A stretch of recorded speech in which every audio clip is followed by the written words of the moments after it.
தியானல விஜி, எப்ப பாரு கோணமுக்கின்னு சொல்லிக்கிட்டே இருக்கிற. இப்போ என் வாயை பார்த்து கிண்டல் பண்ற. நீ சொல்றது இல்லாம எல்லாரும் அப்படியே சொல்றாங்களே. அப்பா பக்கத்துல தான் இருக்கிறாரு. சொல்லி கொடுக்கட்டுமா? எழுப்பட்டுமா? ஜாக்கிரதையா இரு, என்கிட்ட வச்சுக்கிட்ட அவ்வளவுதான் பாத்துக்க.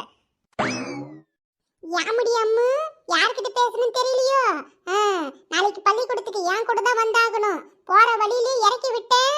3 கிலோமீட்டர் நொண்டிக்கிட்டு அந்த கோணக்கால ஆட்டிக்கிட்டு தான் நடந்து வரணும். என்ன சொல்ற?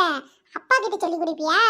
ஜாக்கிரதையா பேசு. அண்ணன் கிட்ட இந்த மாதிரி எல்லாம் பேசுற வேலை வச்சுக்கிட்ட அவ்வளவுதான் பாத்துக்க.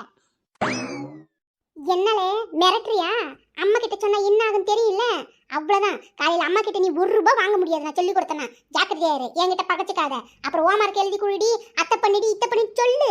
அப்புறம் இருக்கல உனக்கு சைக்கிள் கூட கிளம்புற நான் துடைக்க மாட்டல. என்ன பண்றே பண்ணிக்கல.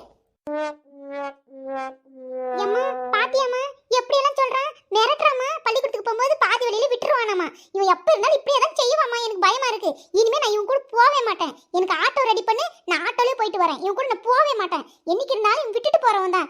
இவன் இன்னும் நீயும் கேட்க மாட்டேன், அப்பாவும் கேட்க மாட்டாங்க. எப்படி போங்க. ஏம்மா ஆனாலும் புள்ளிகளால நீங்கெல்லாம் ஒரு மனுஷன் இவ்வளோ சத்தத்துல தூங்குறாரே, அவர் ஏதாச்சும் பாக்குறீங்களா? காலையில போன சாயங்காலம் தான் வராரு. பாம்போடு